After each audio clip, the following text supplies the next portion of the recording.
rally towels are here. Another sellout, 17th in a row, dating back to the regular season, an unrivaled atmosphere. And just like last night, fish biting early. 94 seconds into the game with Thomas Ebbing in front. Andrew Sturt opens the scoring.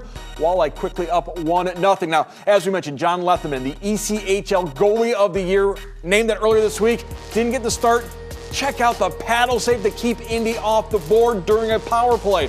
Later in the first, Fuel, very good shorthanded. They get another chance, but once again, Lethemon rises to the occasion with the stop. However, just over 3 minutes to go in the first, Kyle Maximovich, and just like that, we are tied after the first period, 1-1, similar to last night.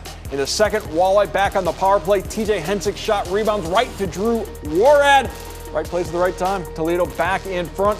Fuel again trying to instigate. Fish begin the third with a man advantage, and once again, quickly taking advantage. Trenton Bliss redirects Seth Barton's shot, and Toledo up by 2. That would be the final margin. Both teams add another in the third. Lethemon 34 saves as the Walleye take the commanding 2-0 lead in the best-of-7 series. Jordan Strack from the Toledo Walleye caught up with Game 2's hero. How good of a feeling is there in this room after you guys are able to get 2 wins here on the home ice? Yeah, I mean, it's good. Obviously we'll enjoy this for the next, hour or so, but then it's, just reset, we've talked about before, just controlling the highs and lows here, not getting too high, not getting too low. So we'll enjoy it for sure for a little bit, but once we leave the rink, it's back to even keeled and getting ready for Tuesday. Let's bring in the other members of the Walleye broadcast crew. Matt Melzek and Claire Dow to break down the Game 2 victory.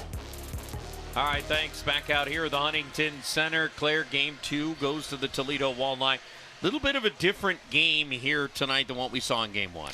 It's wild because in the playoffs you do play best of 7, same opponent, back to back to back, and it felt like 2 completely different opponents this time. I mean, last night's game was kind of a little bit of a pitcher's duel, if you use baseball terminology, but just every single shot felt like it was going to be the game changer because there were so few. We were out shooting both teams tonight what they did last night in the second period, early in the second period. Yeah, it was really more of a wide open game tonight.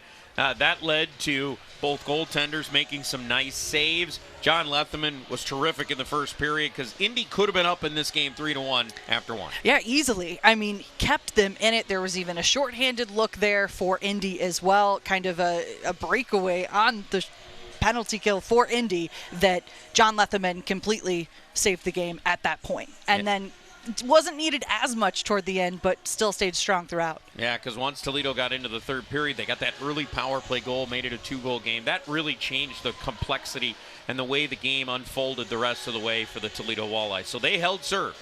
They've won the first 2 games here at home, with the series shifting off to Indianapolis starting on Tuesday night for game number 3.